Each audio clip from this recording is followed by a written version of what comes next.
Hello, അസ്സലാമു അലൈക്കും. Guys, ഞാനിന്നൊരു പുതിയൊരു മോഡലാണ് ഉണ്ടാക്കുന്നത്. ഗുലാബ, ബീഫ് ഗുലാബ എന്ന് പറയും. ഉരുളക്കിഴങ്ങും കോൺഫ്ലവറിലിട്ട് ബീഫിലിട്ടിട്ട് ഒരു ഗുലാബ ഉണ്ടാക്കുന്നത്. അത് ഞാനിപ്പം മാവ് റെഡിയാക്കി വെച്ചിരിക്കുന്നു. ഇനി നെക്സ്റ്റ് ഉണ്ടാക്കുമ്പോൾ കാണിച്ചു തരാം. ഓക്കെ. അപ്പോൾ അതിൻ്റെ മേലെ ഈ കുപ്പി വെച്ചിട്ട് ഒരു ഓൾ ഉണ്ടാക്കണം. ഇതാണ് സാധനം. അപ്പോൾ തിളച്ച വെള്ളത്തിലാണ് ഇത് വേവിക്കേണ്ടത്. തിളച്ച വെള്ളത്തിൽ വേവിച്ചിട്ട് എടുക്കണം. അപ്പോൾ ഇങ്ങനെ വെള്ളത്തിൽ ഇടണം. ഇങ്ങനെ വെള്ളത്തിലിട്ടിട്ട്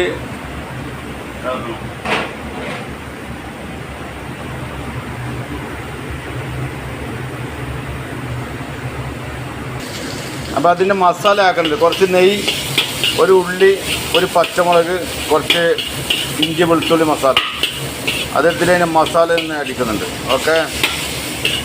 മസാല ഒന്ന് ചോന്നിട്ട് വരണം.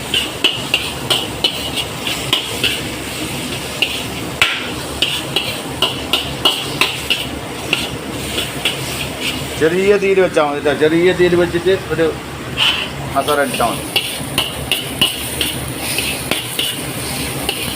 ഇപ്പം നല്ലൊരു മണം വരുന്നുണ്ട്.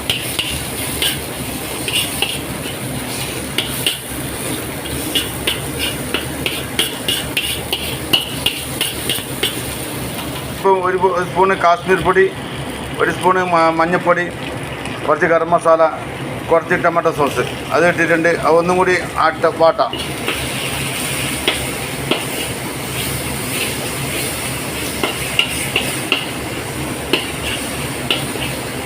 അപ്പോൾ പാകത്തിന് ഉപ്പും കുറച്ച് മല്ലിച്ചപ്പും ഇട്ടിട്ടുണ്ട്. അപ്പോൾ അതുകൊണ്ട് കൂടി ഒന്ന് നമ്മൾ ഇളക്കിയിട്ട് ഇതാക്കാം. സിമ്പിൾ പണിയാണ് കേട്ടോ. സിമ്പിൾ എന്ന് വെച്ചാൽ നമ്മളെ മക്കൾക്കെല്ലാം പെട്ടെന്ന് എളുപ്പത്തിൽ ഉണ്ടാക്കി കൊടുക്കാൻ പറ്റുന്ന ഒരു വിഭവമാണ് കേട്ടോ. നമ്മൾ ഇത് ഇടുന്നുണ്ട്. അത് ഇട്ടിട്ട് ഒന്ന് ഒരു പെരക്കണം. ഓക്കെ. അപ്പോൾ ഇത്രയും പണി.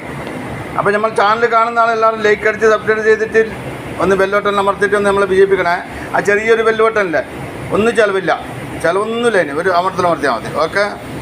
അപ്പോൾ നമ്മൾ സാധനം റെഡി ആയിട്ടാ. ഓക്കെ.